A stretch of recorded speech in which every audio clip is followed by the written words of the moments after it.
CBS Atlanta has some exclusive new details right now about the state's plan in case of another gas shortage. Now, we're talking about one like last year that saw those prices go through the roof after hurricanes damaged refineries and pipelines in the Gulf.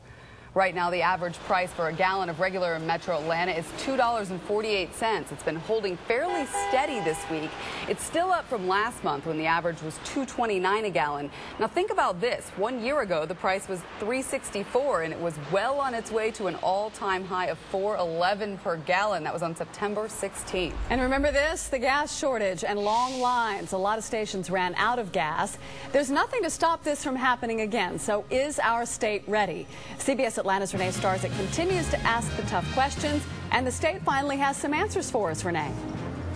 Stephanie, $2.49 out at this gas station in Norcross doesn't sound too bad when you think of last year. We finally got our hands on the state's new 56-page fuel plan. State leaders started working on it just after the gas crisis ended last year. And much of what's in here, it could affect you.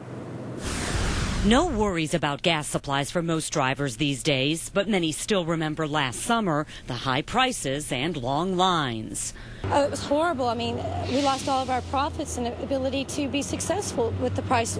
This time last year was unbelievable. I mean, almost $4 a gallon. The state today unveiled details of its new fuel plan, put together by gas suppliers, retailers, and a host of government agencies.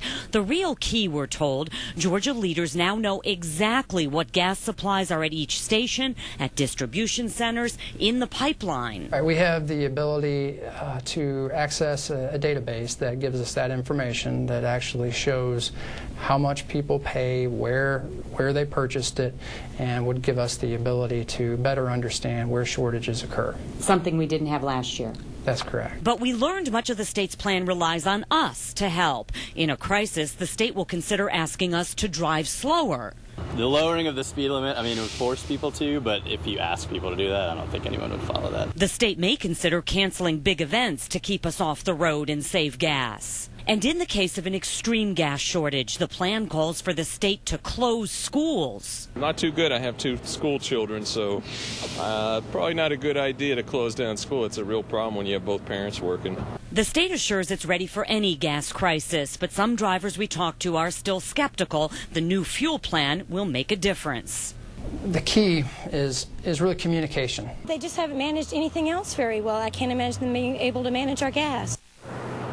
The governor's office has been involved in putting the fuel plan together. Now it goes to the governor himself for final approval. If it gets the okay, the only thing the state can do down the road is wait for a gas shortage to hit and see if it truly is prepared. We are live in Norcross. Renee Starzyk, CBS Atlanta News.